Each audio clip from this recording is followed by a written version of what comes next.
सब network crime world को subscribe करें, बेल आइकन दबाएं और अपडेट पाएं।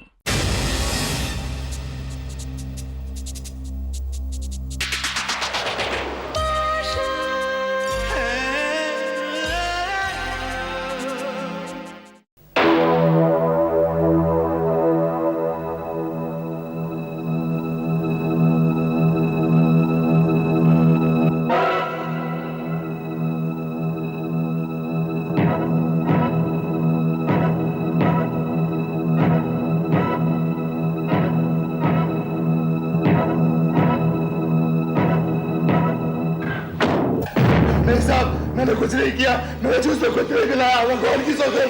आवाज बंद कर, सब सच बता। मैं सच कह रहा हूँ साहब, मैंने कुछ नहीं किया। झूठ! तूने जानबूझकर उसके जूस में जहर मिलाया था ताकि गार्ड्स उसकी तरफ दौड़ सके और तेरे आदमी वैन लेकर भाग सके। नहीं, हम सच कह रहे हैं साहब, हमने जूस में कुछ नहीं मिलाया। बैंक डकैती से हमें क्या लेना देना साहब? हम सच कह रहे हैं, हमारा यकीन कीजिए, हम अपनी कैंटीन में बहुत खुश हैं। ऐसा पैसा छूने को भी हमें पाप लगता है। हमने जहर में जहर नहीं दिया। तू सच बोल रहा है या झूठ, ये तो पता चल ही जाएगा। हवलदार, जरा इसकी अच्छी तरह खातिरदारी करो और ये जब सच बोलने का इरादा कर ले, मुझे बुला लेना। क्या कहता है ये?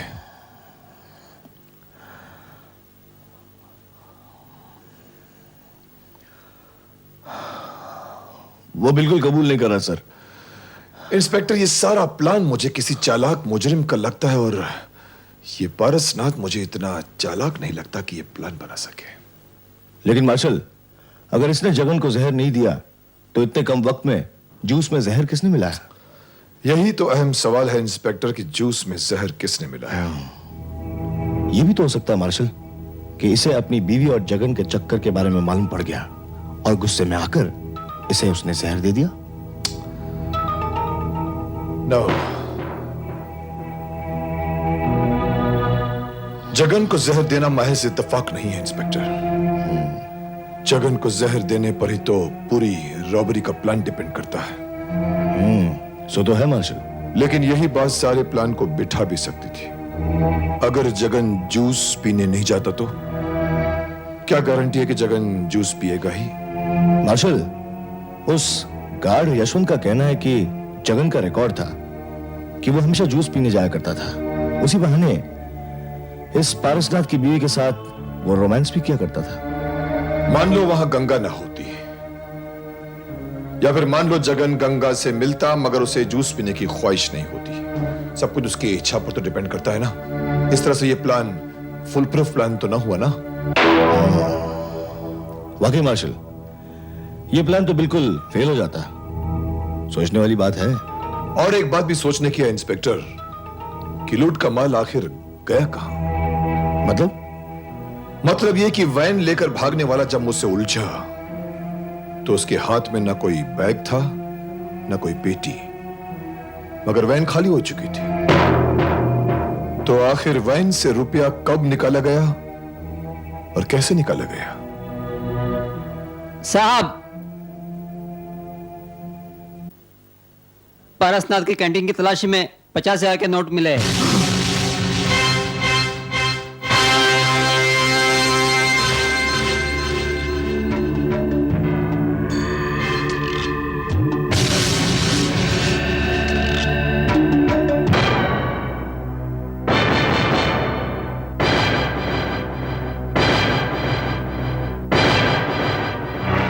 ये नोट तो उन्हीं 65 लाख में से एक है जिन्हें वैन में रखा गया था। ये बिल्कुल नए हैं और इनका सीरीज नंबर भी हमारे पास है। लेकिन ज्योति जी, ये तो सिर्फ 50,000 रुपए हैं। मार्शल साहब, ये नोट आपके पास कहां से आए? पारसनाथ की कैंटीन से। पारसनाथ? पारसनाथ? ये वही तो नहीं है जिसने जगन को जहर दिया था? कमाल की बात है, शक्ल से इतना सीधा साधा और शरीफ आदमी कोई सोच ही नहीं सकता है कि वो दरअसल शक्ल से सीधे साधे लगने वाले ही खतरनाक काम कर जाते हैं। क्यों मार्शल साहब? ठीक फरमाया आपने मिस ज्योति। मगर पारसनाथ के खिलाफ हमें जो सबूत मिले हैं वो उसे मुजरिम साबित करने के लिए अभी तक काफी नहीं है। क्या मतलब? मतलब ये कि 65 लाख की डकैती के बाद सिर्फ 50,000 के नोट ही पारसनाथ की कैंटीन में कैसे पहुंचे, बाकी के नोट कहां गए? यही तो मैं कह रहा हूं। हो सकता है कि वो नोट उसने कहीं और छुपाए हो। लेकिन कब और कैसे? क्योंकि जब मैं वैन के पास पहुंचा तो वैन खाली थी और भागने वाले के हाथ में भी कुछ नहीं था। लेकिन आपको यकीन है मास्टर साहब कि भागने वाले के हाथ में कुछ नहीं था? मुझे पूरा यकीन है, क्योंकि वो मेरे हाथ में आते आते बचकर निकल गया था। बाय द वे, मुझे उस आदमी के पास से ये लॉकेट मिला है।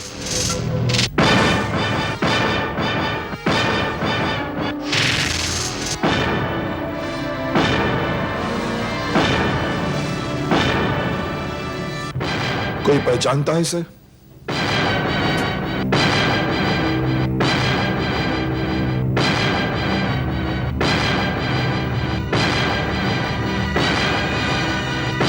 मेरा ख्याल है मैंने पहले कभी देखा है।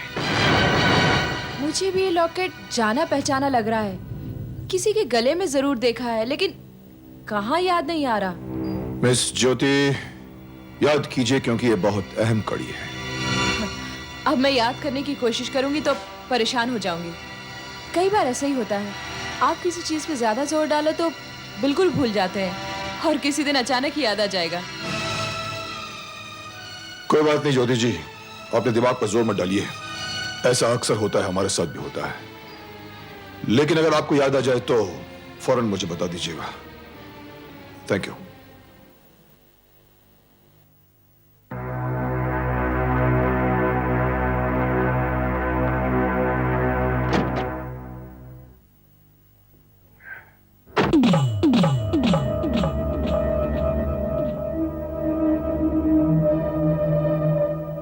साहब, क्या बात है? मैं जानता हूँ किसका लॉकेट है। किसका लॉकेट है? ये लॉकेट संजीव बाबू हमेशा अपने गले में पहना करते थे। कौन संजीव बाबू? हमारे बैंक में कैशियर थे। उन्होंने कुछ घोटाला कर दिया, इसलिए उनको बैंक से निकाला। कैसा घोटाला? बैंक की थोड़ी सी पगार में अय्याशियां थोड़ी पूरी होती है, इसलिए कर दिया घोटाला। तुम जानते हो कहाँ रहता है वो? उनका एक ठिकाना थोड़ा है, कभी इधर कभी उधर। ठीक है, मैं खुद ढूंढ लूंगा। ये क्या, सिर्फ 1 लाख रुपया? इतनी बड़ी बैंक डकैती के बाद सिर्फ 1 लाख रुपया? इतना पैसा नहीं चलेगा, बहुत कम है। और चाहिए, और अगर नहीं मिला तो सारी पोल खोल दूंगा।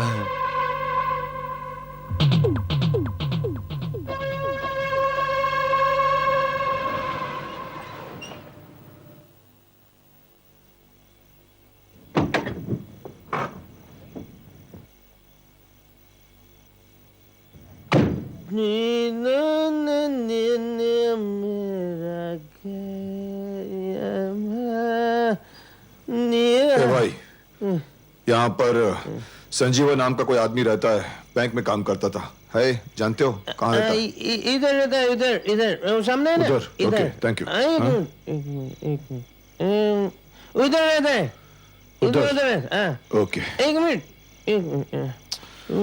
इधर इधर रहता है। और कोई जगह बाकी है? नहीं नहीं नहीं, इधर। तुमको मालूम है तुमको कहाँ जाना है? उधर उधर जाना है। जा मेरे बाप, जा। Thank you. मैं खुद ढूंढ लूंगा। मेरा क्या इलाका है भाई?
इंस्पेक्टर पाटिल,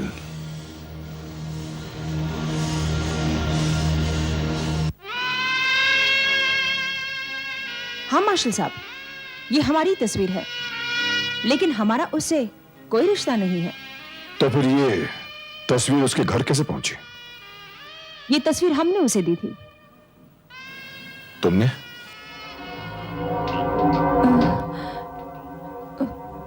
हाँ, जब वो यही बैंक में काम करता था तो वो हमारी दुकान में बैठा करता था। उसने हमसे कहा कि वो हमें फिल्मों में चांस दे सकता है, लेकिन उसके लिए तस्वीर चाहिए। फिर वो एक दिन मुझे अपने घर ले गया। उसने हमसे कहा कि उसके पास एक कैमरा है जिससे वो हमारी तस्वीर खींचेगा। यही तो है वो तस्वीर। बस उस दिन के बाद हम उसके घर पर कभी नहीं गए।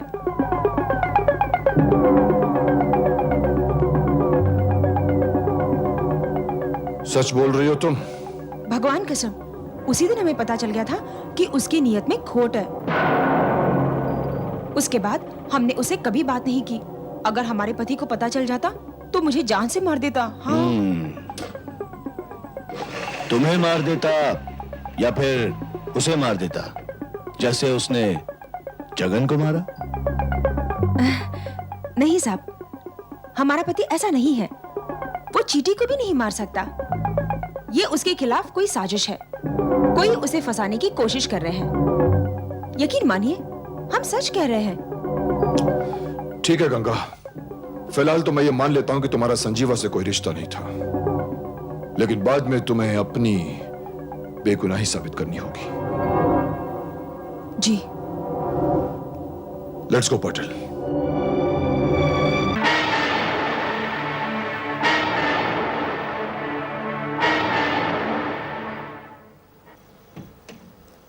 मार्शल साहब, आपने इतनी आसानी से गंगा को छोड़ दिया, जबकि आपको डाउट है कि संजीवा का खून किसी लड़की ने किया। ऐसा क्यों? पाटिल, अभी तक यह साबित नहीं हुआ कि वो लड़की गंगा ही थी। लेकिन यह भी तो हो सकता है वो लड़की गंगा ही हो। बेशक हो सकता है। अगर यह सच है कि गंगा ने खून किया है तो वो अपने पर से शक हटाने के लिए कुछ न कुछ करेगी। पाटिल, मुजरिम की घबराहट उसके खिलाफ सबूत हासिल करने में बहुत फायदेमंद होती है। इसका मतलब आप गंगा पर निगरानी रखवा रहे हैं? बेशक। अरे हाँ पाटिल, उन जेब कतरे बच्चों को जो हमने छोड़ा था, वो पर्स लेकर वापस आए? जी, अब तक तो नहीं आया वो। बदमाश कहीं के। मुझे उनसे मिलना है। चलो पाटिल।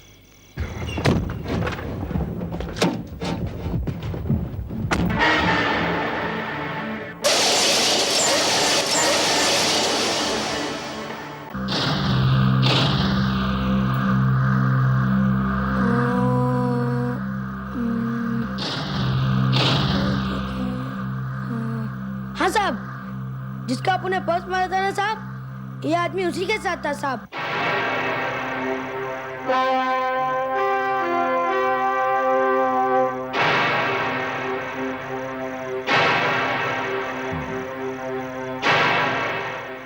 और वो पर्स मिला? पर्स? हाँ साहब। अगर वो पर्स तुम्हारे पास था तो वापस करने क्यों नहीं आए? वो साहब अपुन डर गया था साहब, क्योंकि पुलिस के चक्कर में अगर एक बार फंस गए थे साहब तो बार बार आना पड़ता ना साहब। नहीं बेटे, पुलिस बेकसूर और निर्दोष लोगों को कभी तंग नहीं करती, सिर्फ जुर्म करने वालों को पकड़ती। इसका मतलब समझे? साहब तुम हम लोग को छोड़ देगा? हाँ, छोड़ तो देगा, मगर एक वादा करना होगा तुम्हें। कैसा वादा साहब? वादा ये कि तुम लोग आज के बाद पॉकेट नहीं मारोगे। नहीं मारेंगे साहब। नहीं मारेंगे साहब। सच? हाय शपथ साहब, माँ कसम। देखिए साहब, माँ कसम साहब, नहीं मारेंगे सच्ची। देखो, मेरे सामने शान पट्टी दिखाने की कोशिश मत करना, मार्शल की पूरी निगाहें रहेंगी। हाँ, तुम पे, सर। समझे? ये सब काम छोड़ो और पढ़ाई लिखाई पर ध्यान दो। अच्छा साहब। ठीक है? Okay Patil, let's go.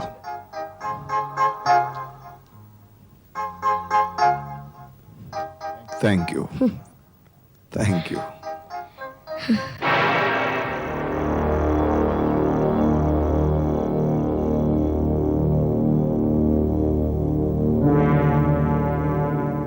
ये हुआ जगन और वो संजीवा।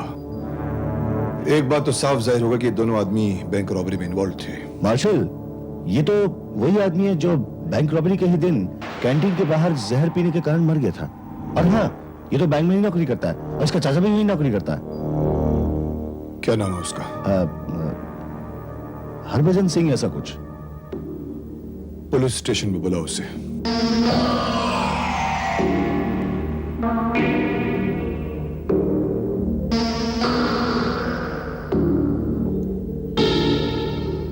आपने हमें बुलाया सब?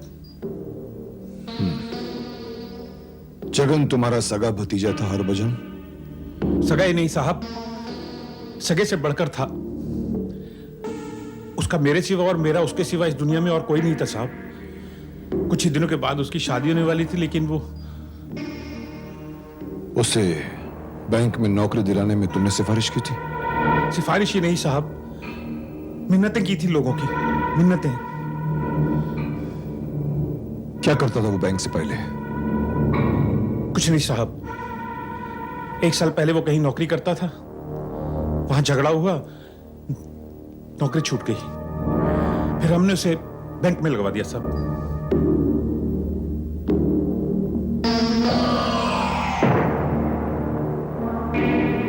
ये पर्स उसी का है ना?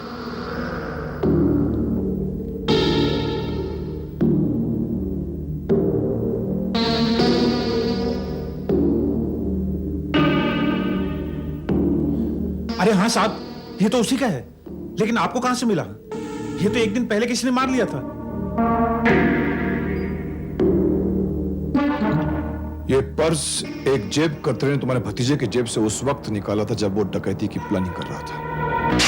नहीं साहब, नहीं। हाँ हरभजन, तुम्हारा भतीजा जगन और संजीवा दोनों ही डकैती में शामिल थे। जी आप क्या कह रहे हैं साहब? बैंक का माल लूटने के लिए जगन ने खुदकुशी कर ली, जहर खा लिया। साहब, दौलत के लिए जानें ली जाती हैं, अपनी जान कोई नहीं देता। जहर किसी और ने दिया होगा। किसी और ने नहीं साहब, उसी ने दिया है, गंगा के पति ने। जगन ने मरते वक्त मुझे खुद बताया था। हो सकता है? हो सकता है नहीं साहब, हुआ है, और मेरी आंखों के सामने हुआ है। अगर वो अचानक ऐसे नहीं मरता तो बैंक में डकैती कैसे पड़ती? साहब, जगन हराम का माल खाने वाला आदमी नहीं था, वो तो तनख्वाह में ही खुश रहने वाला आदमी था। एक 3000 रुपए तनख्वाह पाने वाला शख्स अपनी होने वाली बीवी के लिए 30,000 रुपए का हार नहीं खरीद सकता हरभजन सिंह। हार? कौन सा हार साहब? जो तुम्हारे भतीजे ने खरीदा है।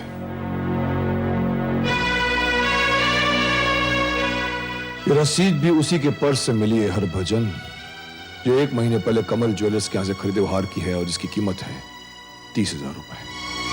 रसीद? नहीं साहब, ये रसीद उसकी नहीं हो सकती, किसी और की होगी। और फिर उसके पास 30,000 रुपए कहां से आएंगे? डकैती तो कल हुई है और 1 महीना पहले की रसीद? नहीं साहब, ये रसीद उसकी नहीं हो सकती। उसकी तस्दीक भी हो जाएगी कमल ज्वेलर्स के यहां से।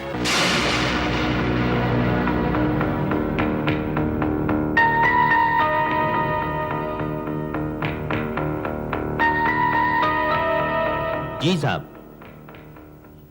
यही वो साहब थे जिन्होंने वो 30,000 रुपए में हार खरीदा था।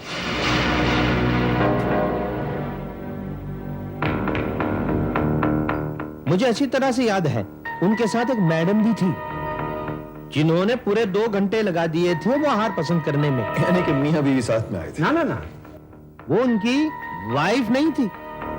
ये आप कैसे कह सकते हैं कि वो उनकी वाइफ नहीं थी? जी, उनकी आपस की बातचीत से साफ जाहिर होता था कि वो हार उन्होंने अपनी वाइफ के लिए खरीदा है। जो उनके साथ में थी वो उनकी दोस्त थी, सिर्फ पसंद करने के लिए आई थी। और थोड़े दिन पहले वो उनके पास वो इयररिंग की जोड़ी थी जिसमें से एक इयररिंग गुम हो गया था और वो यहाँ बनवाने के लिए दे गई थी। अभी थोड़ी देर पहले यही थी,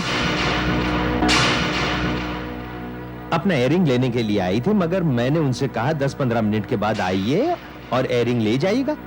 बस अभी आती होगी। आप यकीन के साथ कह सकते हैं कि वो 10-15 मिनट के बाद आएंगी? जी हाँ, जरूर आएंगी। ठीक है मिस्टर पुजारी, हम लोग बाहर इंतजार करते हैं। जब वो आ जाए तो आप हमें इशारा कर दीजिएगा। क्यों साहब, कुछ गड़बड़ तो नहीं? नहीं, अभी तक तो गड़बड़ नहीं। अच्छी बात है। कम पटेल।